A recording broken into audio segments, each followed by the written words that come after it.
Matapos naming manalo sa mga bidding, may mga opisyal mula sa DPWS ang lumalapit sa amin para humingi at kumuha ng bahagi niya sa halaga ng proyekto.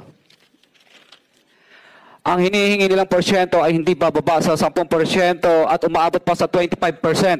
na naging kondisyon upang hindi maipit ang implementasyon ng kontrata. Ito ay binibigay namin sa kanila ng cash. Ang bawat transaksyon ay may karampatang voucher at ledger na nagsasaad ng mga araw at kung kailan nila ito natanggap. Ilan sa kanila ay sina Terence Calatrava, former Undersecretary of Office of the Presidential Assistant of the Visayas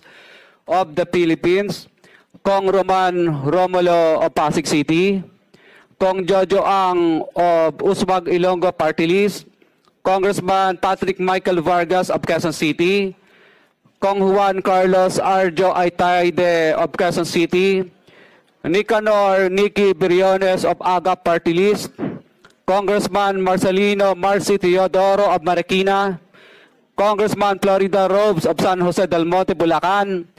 Congressman Leandro Jesus Madroño of Romblon, Congressman Benjamin Benji Agarao Jr., Congressman Florencio Gabriel Bemnoel of Anwar Party List,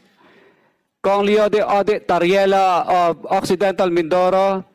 Congressman Reynan Arrogancia of Quezon Province,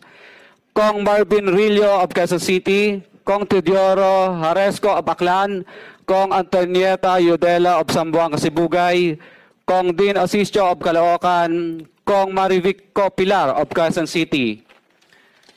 21. Mayroon ding mga kinatawan ng ilang politiko na nakikipagtakbo sa amin upang manghingi ng porsyento kapalit ng mga porsyento ng mga proyekto. Ang mga porsyentong ito ay 25%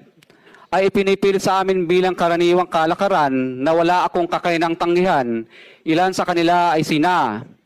Regional Director Eduardo Virgilio of DPWS Region 5, Director Ramon Ariola III of Unified Management UPMO,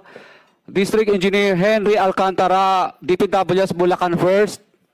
Undersecretary Robert Bernardo, District Engineer Aristotle Ramos of DPWS Metro First, Pasig City, District Engineer Manny Bulusan of DPWS North, Manila Deo, District Engineer Edgardo C. Pingol of DPWS Bulacan Subdeo,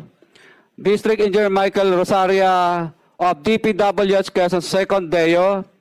Karamihan sa mga kawani ng DPWS na nabanggit sa pamamagitan ng mutual termination o pagkakaroon ng right of way